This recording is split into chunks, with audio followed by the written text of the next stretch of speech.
പുതിയ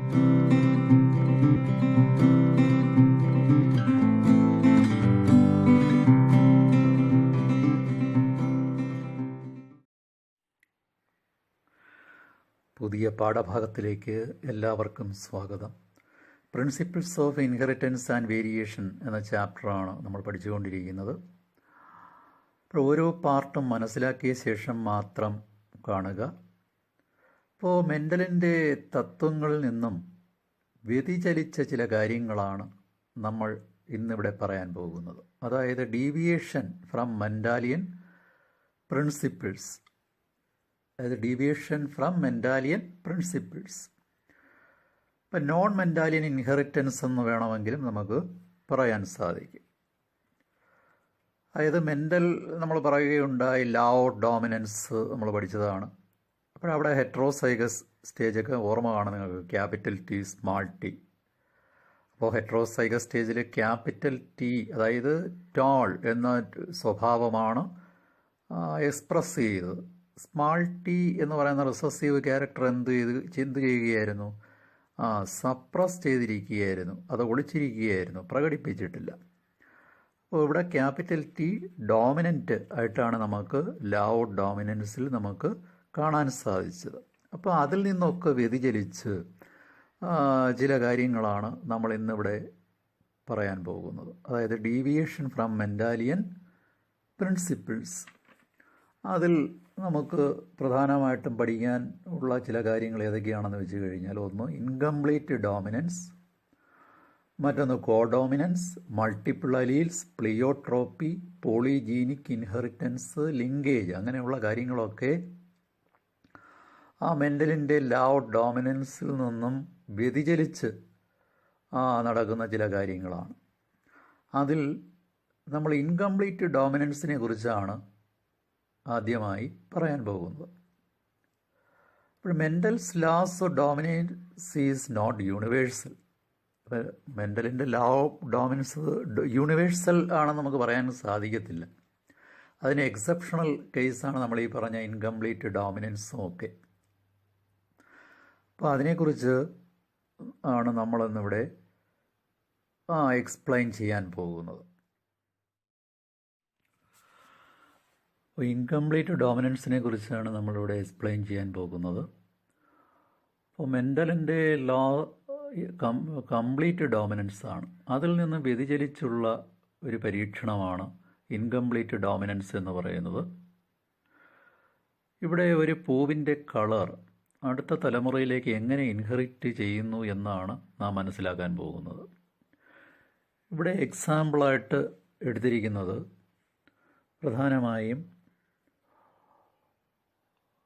dog flower, അതല്ലെങ്കിൽ snap dragon, അതിനെ ആൻറ്റിറൈനം എന്ന പേരിലും അറിയപ്പെടുന്നുണ്ട്. ഒന്നുകൂടെ പറയാം, സ്നാപ്പ് ഡ്രാഗൺ അതല്ലെങ്കിൽ ഡോഗ് ഫ്ലവർ ഇതിനൊരു ഈ എക്സ്പെരിമെൻറ്റിനൊരു എക്സാമ്പിളാണ്. മറ്റൊരു പ്ലാന്റും ഉണ്ട്, 4 o'clock പ്ലാന്റ്. അപ്പോൾ അതും ഈ ഇൻകംപ്ലീറ്റ് ഡോമിനൻസ് അനുസരിച്ച് ആണ് അതിൻ്റെ കളറും ഇൻഹെറിറ്റ് ചെയ്യുന്നത്. അപ്പോൾ നേരത്തെ പറഞ്ഞ മെൻഡലിൻ്റെ എക്സ്പെരിമെൻറ്റിൽ നിന്നും വ്യതിചലിച്ചിരിക്കുകയാണ് ഇതിൻ്റെ കളറ് ഇൻഹെറിറ്റ് ചെയ്യുന്നത്. അപ്പോൾ അതിനെക്കുറിച്ചാണ് നമ്മൾ ഇവിടെ പഠിക്കാൻ പോകുന്നത്. അവിടെ എക്സാമ്പിൾ ഏതാണെന്ന് നിങ്ങൾക്ക് മനസ്സിലാക്കി കഴിഞ്ഞു. ഇതിൻ്റെ ഡയഗ്രാം നോക്കിയാൽ നിങ്ങൾക്ക് കാണാൻ കഴിയും.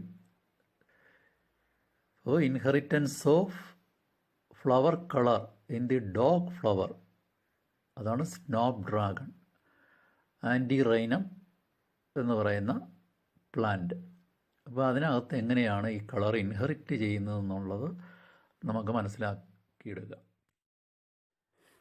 അപ്പോൾ ഇൻകംപ്ലീറ്റ് എങ്ങനെ നടക്കുന്നു എന്നുള്ളത് നമ്മളൊരു ഈ എക്സ്പെരിമെൻറ്റിലൂടെ നമ്മൾ മനസ്സിലാക്കാൻ പോവുകയാണ്. ഈ ഫ്ലവറിൽ എങ്ങനെയാണ് കളർ ഇൻഹെറിറ്റ് ചെയ്തെന്ന് നോക്കാം. In a cross between true breeding red flowered. അപ്പോൾ ട്രൂ ബ്രീഡിങ് റെഡ് ഫ്ലവർ എന്ന് പറയുമ്പോഴത്തേക്ക് എൻ്റെ ജീനോടൈപ്പ് നോക്കുകയാണ് നിങ്ങൾ, capital R. True breeding white flower plant. White ആകുമ്പോഴത്തേക്കും റിസസീവാണ്, സ്മാൾ ആർ ആണ് കൊടുത്തിരിക്കുന്നത്. അപ്പോൾ അതിൽ നിന്ന് വരുന്ന ഗ്യാമേറ്റ് ക്യാപിറ്റൽ ആറിൽ നിന്ന് ഒരു ക്യാപിറ്റൽ ആർ, സ്മാൾ ആർ അതിൽ നിന്ന് ഒരു ഗ്യാമേറ്റ് സ്മാൾ ആർ. അപ്പോൾ അത് രണ്ടും കൂടെ ക്രോസ് ചെയ്ത് സൈഗോട്ട് ഫോം ചെയ്ത് അടുത്ത പ്ലാന്റ് ഫോം ചെയ്യുന്നു. F1 ജനറേഷൻ എങ്ങനെ കിട്ടി നമുക്ക്? ഓൾ പിങ്ക്, എല്ലാ ഫ്ലവേഴ്സും ഏത് കളറാണ് കിട്ടിയത്? Capital R, small R. അപ്പോൾ മെൻഡലിൻ്റെ ലോ അനുസരിച്ചായിരുന്നുവെങ്കിൽ ഈ ഫ്ലവറിന് F1 പ്ലാന്റിൻ്റെ ഫ്ലവർ ഏത് കളർ വരണമായിരുന്നു? ക്യാപിറ്റൽ ആർ ഡോമിനേറ്റ് ചെയ്ത് ആ റെഡ് കളറുള്ള പേരൻറ്റിൻ്റെ റെഡ് ഫ്ലവർ ഉള്ള പേരൻറ്റിൻ്റെ ആ കളർ വരണമായിരുന്നു. റെഡ് ഫ്ലവർ ആയിരുന്നു വരേണ്ടിയിരുന്നത്. അതാണ് നമ്മൾ നോൺ മെൻഡാലിയൻ ഇൻഹെറിറ്റൻസ് എന്ന് പറയാൻ കാരണം. അപ്പോൾ ഇത് രണ്ട് പേരൻസിൻ്റെയും കളറല്ല F1 ജനറേഷന് കിട്ടിയിരിക്കുന്നത്. വൈറ്റുമല്ല റെഡുമല്ല. അതിൽ നിന്ന് വ്യത്യസ്തമായിട്ട് ഒരു പിങ്ക് കളർ ആണ് ഇവിടെ ലഭിച്ചിരിക്കുന്നത്. അതാണ് F1 ജനറേഷൻ. നമുക്ക് നോക്കാം. പേരൻസ് ആരൊക്കെയാണ്? ഹോമോസൈഗസ്, ഡോമിനൻ്റ് ആയിട്ടുള്ള capital R, recessive small R parent white flowered plant ആണ്. ഗ്യാമേറ്റിക് ക്യാപിറ്റൽ ആർ, സ്മാൾ ആറും. പക്ഷേ F1 ജനറേഷനിൽ ഓൾ പിങ്ക്, എല്ലാ ഫ്ലവേഴ്സും എങ്ങനെയായിരുന്നു? പിങ്ക് കളറായിരുന്നു. അവിടെ ആറ് ഡോമിനേറ്റ് ചെയ്തില്ല, ഇൻകംപ്ലീറ്റ് ആയിരുന്നു. ഇൻകംപ്ലീറ്റ് ഡോമിനൻസ് ആണ് നമുക്കിവിടെ കാണാൻ സാധിക്കുന്നത്. ഇനി നമുക്ക് ഈ ഇൻകംപ്ലീറ്റ് ഡോമിനൻസിനെ നമുക്ക് എങ്ങനെ ഡിഫൈൻ ചെയ്യാൻ പറ്റും? The type of inheritance in which the F1 phenotype do not resemble either of the two. ശരിയല്ലേ? നമ്മുടെ പേരൻസ് എങ്ങനെയായിരുന്നു? ഒരാൾ റെഡ് ഫ്ലവേർഡ് പ്ലാന്റ് ആയിരുന്നു, മറ്റത് വൈറ്റ് ഫ്ലവേർഡ്. പക്ഷേ F1 phenotype do not resemble either of the two. രണ്ട് പേരൻസിൻ്റെയും സ്വഭാവം കാണിച്ചില്ല. Parents but shows an intermediate character is called incomplete dominance. പക്ഷേ ഒരു ഇൻ്റർമീഡിയറ്റ് ക്യാരക്ടറാണ് നമുക്ക് കിട്ടിയത്. ഒരു പിങ്ക് കളറാണ് കിട്ടിയത്. അതുകൊണ്ട് നമുക്ക് എങ്ങനെ പറയാൻ പറ്റും? Capital R is incompletely dominant over small R. പക്ഷേ ഈ പറയുന്ന മെൻഡലിൻ്റെ ലോ അനുസരിച്ച് എങ്ങനെയായിരുന്നു? കംപ്ലീറ്റ്ലി ഡോമിനൻ്റ് ആയിരുന്നു. ക്യാപിറ്റൽ ടി ഒക്കെ സ്മാൾ ടിയിൽ നിന്ന് എങ്ങനെയായിരുന്നു? Capital T is completely dominant over small T ആയിരുന്നു. പക്ഷേ ഇവിടെ ഈ ഫ്ലവർ കളർ വന്നപ്പോഴത്തേക്കും എങ്ങനെയാണ്? Capital R is incompletely dominant over small R.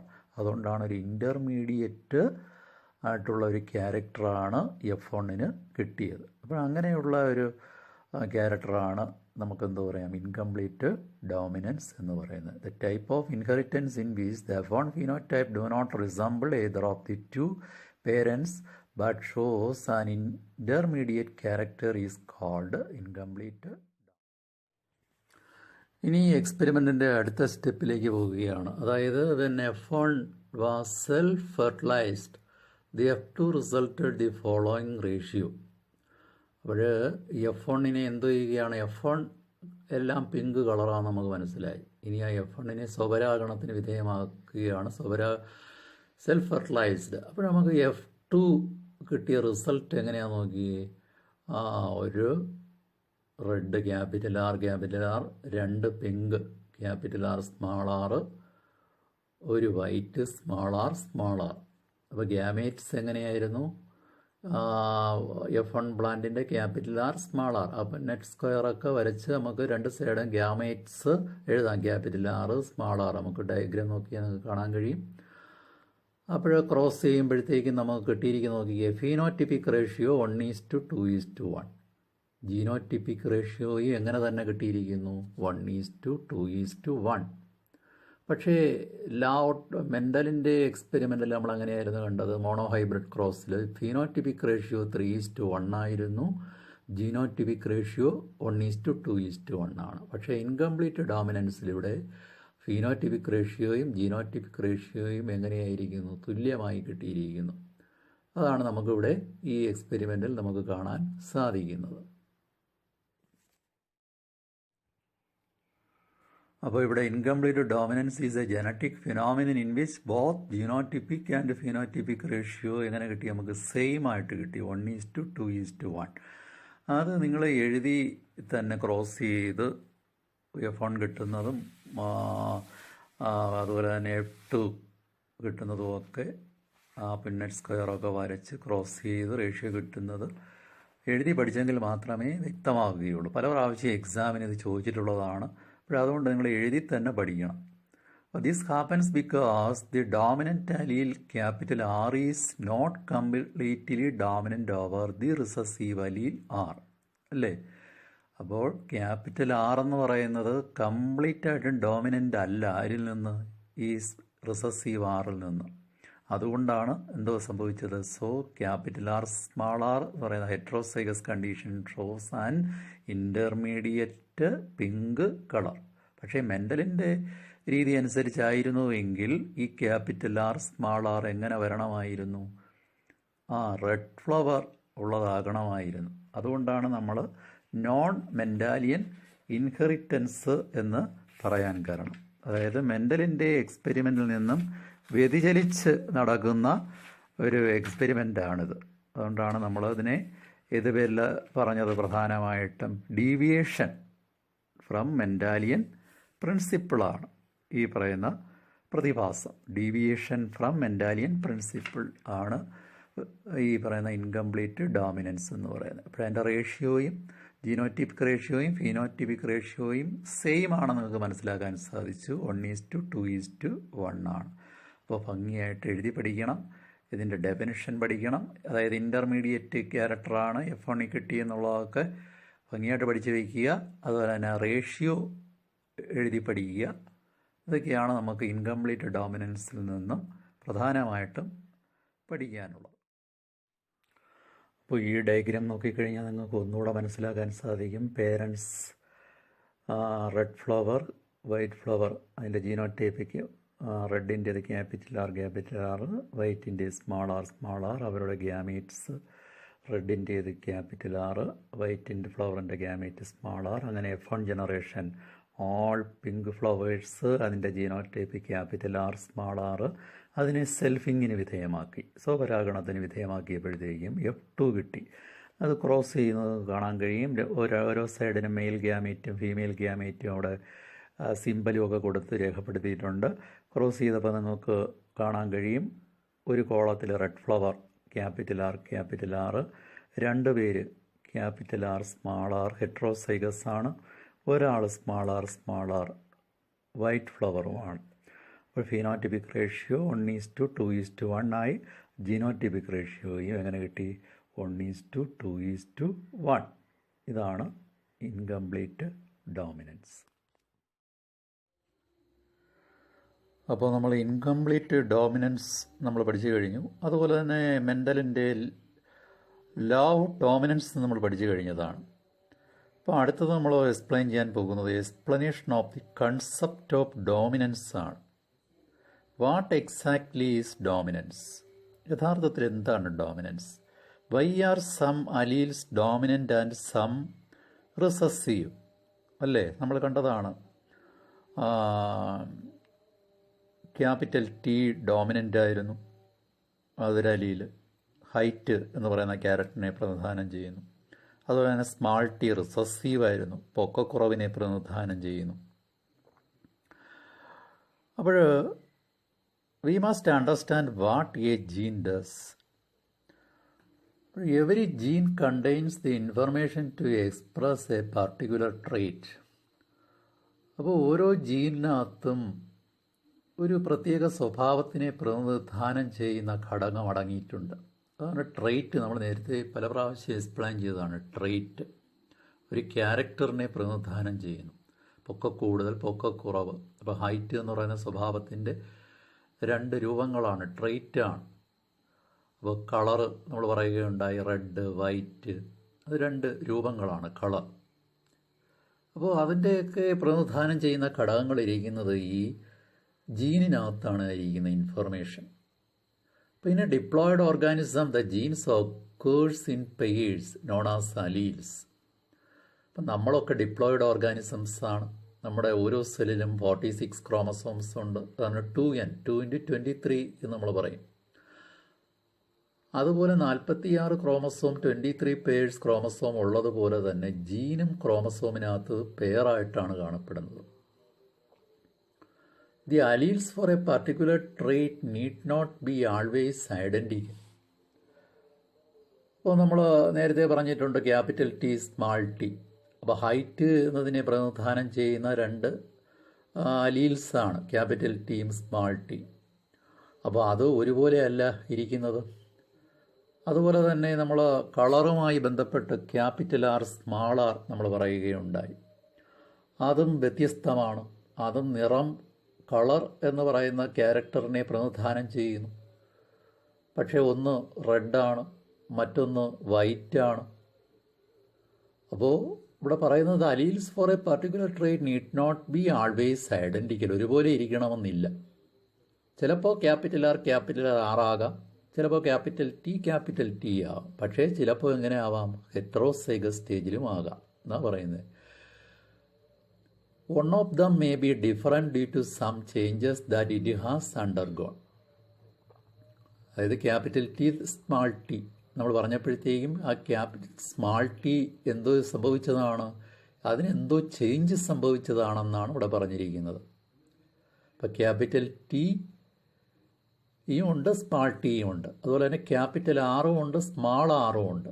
അപ്പോൾ സ്മാൾ ആറിന് ഉണ്ടാകാൻ കാരണം എന്താണ്, അതിനെന്തോ ചേഞ്ച് ഉണ്ടായി എന്നാണ് ഇവിടെ പറയുന്നത് പ്രധാനമായിട്ട്. അതാണ് നമ്മളിവിടെ പ്രധാനമായിട്ടും ഓർത്തിരിക്കേണ്ടത്. അതുപോലെ തന്നെ these changes modifies the information that particular allele contains. അപ്പോഴാ ചേഞ്ച് എന്തിന് കാരണമായി തീർന്നു, അതിനൊരു മോഡിഫിക്കേഷൻ ഉണ്ടാക്കി എന്നാണ് പറഞ്ഞിരിക്കുന്നത്. അപ്പോൾ നമ്മൾ ക്യാപിറ്റൽ ആറും സ്മാൾ ആറും പറഞ്ഞു. അപ്പോൾ ഇവിടെ മോഡിഫിക്കേഷൻ ആർക്കാണ് സംഭവിച്ചിരിക്കുന്നത്, സ്മാൾ ആറിന് എങ്ങനെയോ മോഡിഫിക്കേഷൻ സംഭവിച്ചിരിക്കുന്നു. This changes modifies the information that particular allele contains. അപ്പോൾ അതിനകത്തിരിക്കുന്ന ഇൻഫർമേഷനും എന്തോ ചെയ്തു, മാറ്റം സംഭവിച്ചിരിക്കുകയാണ്. ഇപ്പോൾ ക്യാപിറ്റൽ ആറിൽ റെഡ് കളറിനെ പ്രതിനിധാനം ചെയ്യുന്നതാണെങ്കിൽ വൈറ്റിൽ എങ്ങനെയാണ്, വൈറ്റാണ് സ്മാൾ ആറിനകത്തിരിക്കുന്നത്. അപ്പോഴവിടെ ഒരു ചേഞ്ച് സംഭവിച്ചു എന്നാണ് പറഞ്ഞിരിക്കുന്നത്. അപ്പോൾ അത് മോഡിഫൈഡ് അലീലാണ്. The modified allele could be responsible for the production of. അപ്പോൾ മോഡിഫിക്കേഷൻ സംഭവിച്ച അലീൽ ഏതിന് കാരണമായി തീരും, അത് ഇവിടെ പറഞ്ഞിരിക്കുന്നത്, അത് ഇമ്പോർട്ടൻ്റ് ആണ്. The normal or less efficient enzyme. ഇപ്പോൾ പ്രോട്ടീൻ സിന്തസിസ് ഒക്കെ നമുക്ക് ഇനി പഠിക്കാനുണ്ട്. അപ്പോൾ ആ മോഡിഫിക്കേഷൻ സംഭവിച്ച അലീൽ ചിലപ്പോൾ നോർമലാകാം, അല്ലെങ്കിൽ നല്ല രീതിയിൽ എൻസൈംസ് പ്രൊഡ്യൂസ് ചെയ്യത്തില്ല. അതല്ലെങ്കിൽ നോൺ ഫങ്ഷണൽ എൻസൈം, ആ റിസസീവുള്ള ആയിട്ടിരിക്കുന്ന സ്മാൾ ആറിനെ കുറിച്ചാണ് നമ്മൾ പറയുന്നത്. ഒന്നുകിൽ ചിലപ്പോൾ എന്താകാം, ഫങ്ഷണലായിട്ടുള്ള എൻസൈം അത് പ്രൊഡ്യൂസ് ചെയ്യത്തില്ല, അതല്ലെങ്കിൽ ഒരു എൻസൈമും പ്രൊഡ്യൂസ് ചെയ്യത്തില്ല. നോ എൻസൈം അറ്റാൾ, ഒരിക്കലും എൻസൈം പ്രൊഡ്യൂസ് ചെയ്യുന്നില്ല. അങ്ങനെ എൻസൈം പ്രൊഡ്യൂസ് ചെയ്യാതിരിക്കുമ്പോഴത്തേക്കും അത് കളറിൻ്റെ പ്രൊഡക്ഷനെ അത് പ്രതികൂലമായിട്ട് ബാധിക്കുകയും കളർ ഉണ്ടാകാതിരിക്കുകയും ചെയ്യും. അങ്ങനെ ആയിരിക്കണം എന്ത് സംഭവിച്ചത്, ആ സ്മാൾ ആർ വന്നപ്പോഴത്തേക്കും ആ കളറ് പ്രൊഡ്യൂസ് ചെയ്യാനുള്ള കപ്പാസിറ്റി നഷ്ടപ്പെട്ടിരിക്കുകയാണ്. Hence in incomplete dominance the recessive trait is seen due to non functional enzyme or because no enzyme is produced. അപ്പോൾ ആ റിസസീവ് കണ്ടീഷന് പ്രധാനമായിട്ടുള്ള കാരണം എന്താണ്, നോൺ ഫങ്ഷണൽ എൻസൈമാണ്, അല്ലെങ്കിൽ നോ എൻസൈം ഈസ് പ്രൊഡ്യൂസ്ഡ്. അങ്ങനെ വന്നപ്പോഴത്തേക്കും കളറിൻ്റെ പ്രൊഡക്ഷൻ, ആ ക്വാണ്ടിറ്റിക്ക് വ്യത്യാസം വരികയും അടുത്ത തലമുറയെ അത് പ്രതികൂലമായിട്ട് ബാധിക്കുകയും ചെയ്തു. അതാണ് അവിടെ പിങ്ക് കളറും ഒക്കെ ഉണ്ടാകുന്നതിന് കാരണമായി തീർന്നത്. അപ്പോൾ ഒരാൾ നല്ല രീതിയിൽ കളർ പ്രൊഡ്യൂസ് ചെയ്യുന്ന എൻസൈംസ് ഒരാളിലുണ്ടായിരുന്നു, അത് മോഡിഫിക്കേഷൻ സംഭവിക്കാത്ത അലീലായിരുന്നു ക്യാപിറ്റൽ ആർ. മറ്റേ സ്മാൾ ആറാണ് മോഡിഫിക്കേഷൻ സംഭവിച്ചതാണ്, അതിൽ എൻസൈം ഒക്കെ ഇല്ല.